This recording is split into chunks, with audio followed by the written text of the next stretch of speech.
আসসালামু আলাইকুম প্রিয় দর্শক শ্রোতা ভাই বোন বন্ধুরা, আশা করছি সকলে ভালো আছেন। আপনারা যে যেখান থেকে আমার এই ভিডিওটি দেখছেন, আপনাদের সকলের প্রতি রইল আমার চ্যানেলের পক্ষ থেকে আন্তরিক শুভেচ্ছা ও অভিনন্দন। প্রিয় দর্শক, আমি পা ভেঙে অসুস্থ থাকার কারণে দীর্ঘদিন যাবৎ পরিবারের সদস্যদেরকে নিয়ে একসাথে ঘুরতে যাওয়ার সুযোগ হয়নি।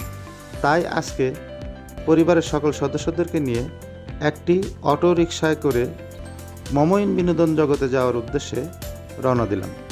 সত্যি পথের ধারে সবুজে ঘেরা দৃশ্য আমার কাছে খুব ভালো লাগছিল। আপনাদের কেমন লাগছে কমেন্ট করে জানিয়ে যাবেন। বন্ধুরা, অতি অল্প সময়ের মধ্যে আমরা মমইন বিনোদন জগতের গেটে এসে উপস্থিত হলাম। এবার রিকশা থেকে নেমে রিকশা ভাড়া মিটিয়ে দিয়ে আমি কাউন্টারের দিকে এগোতে থাকলাম। ধীরে ধীরে কাউন্টারে এসে দেখি কাউন্টার থেকে আমার গিন্নি পরিবারের সকলের জন্য টিকিট সংগ্রহ করেছে।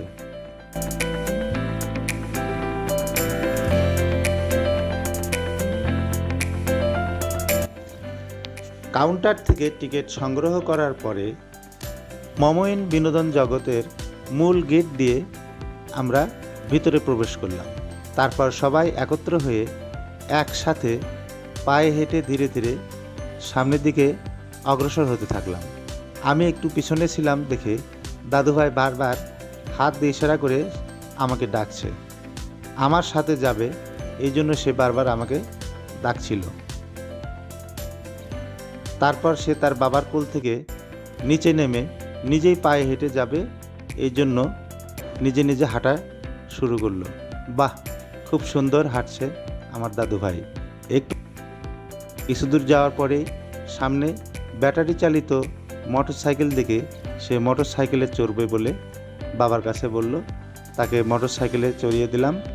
বাহ, খুব সুন্দর, আমার দাদুভাই মোটর সাইকেল চালানো শিখে গেছে।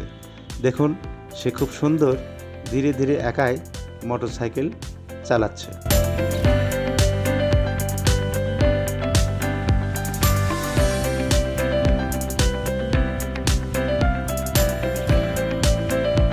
এবার দাদুভাইয়ের মোটর সাইকেল চালানোর পর্ব শেষ দিয়ে আমি আর দাদুভাই দুজনেই দোলনায় গিয়ে বসলাম। পিছনে থেকে আমার গিন্নি সুন্দরভাবে দোল দিচ্ছিল। দাদু এবং আমি দুইজনে মনের আনন্দে দোলনায় দোল খাচ্ছিলাম। বাহ, খুব সুন্দর লাগছিল।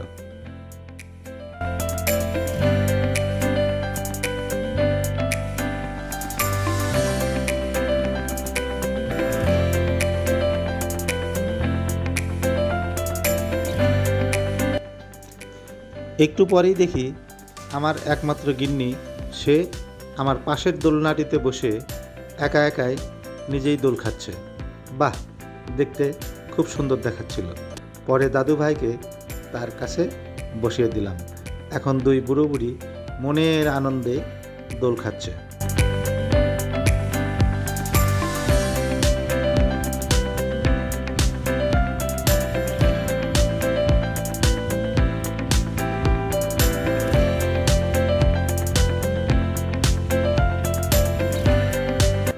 প্রিয় দর্শক, আমরা যে জায়গাটিতে বসে দোলনায় দোল খাচ্ছিলাম, ঠিক তার সামনের জায়গাটি দেখুন, সম্পূর্ণ নদীটি সবুজ কচুরিপানা দিয়ে ভর্তি এবং ঠিক নদীর ওই পাড়টায় দেখুন সবুজে সবুজ, যেন মনে হচ্ছে সবুজের মেলা লেগেছে এখানে।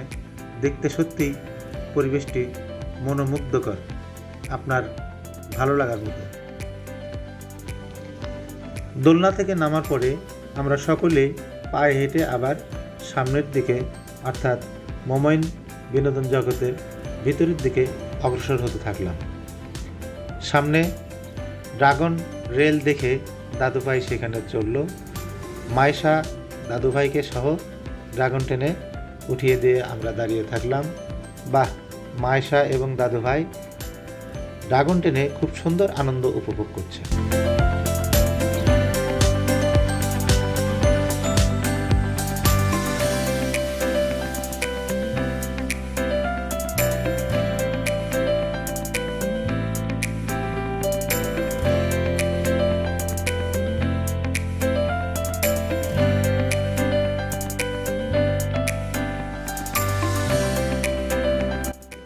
ড্রাগন রেলের পর্ব শেষ দিয়ে আমরা মিউজিক বোর্ডের নিকটে আসলাম।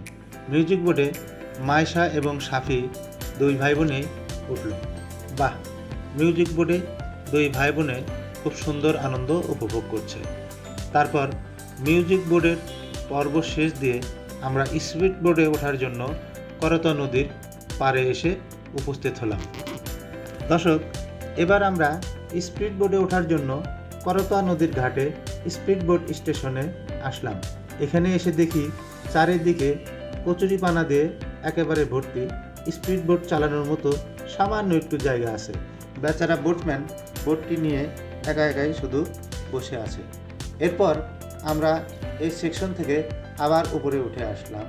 এখানে একটু উঁচুতে কফি হাউস থেকে দাদুভাই কফি খাওয়ার জন্য ইচ্ছা প্রকাশ করায় আমি তাকে নিয়ে উপরে উঠে যাচ্ছিলাম, কিন্তু মাঝপথে গিয়ে সে বলল কফি আর খাবে না, আপেল খাবে। তাই ঝুলন্ত আপেলগুলো দেখিয়ে তাকে আবার নিচে নামিয়ে নিয়ে আসলাম। প্রিয় দর্শক বন্ধুরা, এখন রাত অনেক হয়েছে, তাই এবার বাড়ি ফেরার পালা। পরিশেষে সকলকে ভিডিওটি দেখার জন্য আবারও ধন্যবাদ জানিয়ে এখানেই শেষ করছি। আসসালামু আলাইকুম।